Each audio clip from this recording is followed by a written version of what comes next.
চট্টগ্রামে 1 ঘন্টার ভারী বৃষ্টিতে 42 বছরের সব রেকর্ড ভেঙে চুরমার।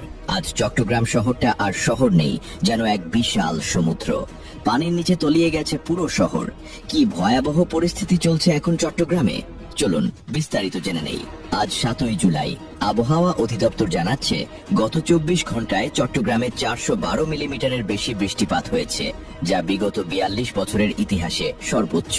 আগ্রাবাদ, চকবাজার, কাতালগঞ্জ শহরের এমন কোনো এলাকা নেই যেখানে পানি নেই। রাস্তাঘাট, দোকানপাট, এমনকি অনেকের ঘরবাড়িও এখন পানির নিচে। রাস্তায় হাঁটতে গিয়ে মানুষ পড়ছে বিপদে, যান চলাচল প্রায় বন্ধ। যারা আজ ঘরের বাইরে বের হয়েছিলেন তারা পড়েছেন চরম ভোগান্তিতে। এই জলাবদ্ধতা শুধু রাস্তা ভাসিয়ে নেয়নি, থমকে দিয়েছে পুরো শহরের প্রাণস্পন্দনকে। আমরা যারা এখনো কিছুটা নিরাপদে আছি, এই সময়ে আমাদের দায়িত্ব হলো একে অপরের পাশে দাঁড়ানো।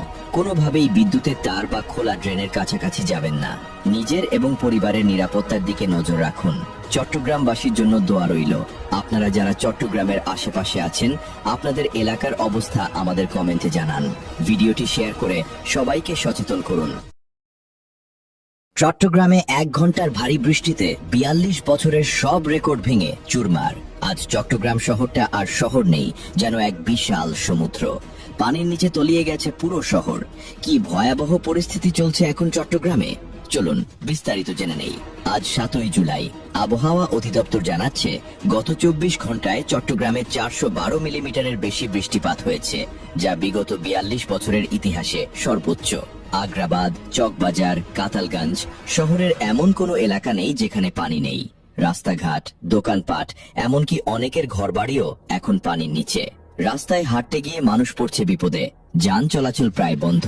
যারা আজ ঘরের বাইরে বের হয়েছিলেন তারা পড়েছেন চরম ভোগান্তিতে। এই জলাবদ্ধতা শুধু রাস্তা ভাসিয়ে নেয়নি, থমকে দিয়েছে পুরো শহরের প্রাণস্পন্দনকে। আমরা যারা এখনো কিছুটা নিরাপদে আছি, এই সময়ে আমাদের দায়িত্ব হলো একে অপরের পাশে দাঁড়ানো। কোনোভাবেই বিদ্যুতের তার বা খোলা ড্রেনের কাছাকাছি যাবেন না। নিজের এবং পরিবারের নিরাপত্তার দিকে নজর রাখুন। চট্টগ্রামবাসীর জন্য দোয়া রইল। আপনারা যারা চট্টগ্রামের আশেপাশে আছেন, আপনাদের এলাকার অবস্থা আমাদের কমেন্টে জানান। ভিডিওটি শেয়ার করে সবাইকে সচেতন করুন।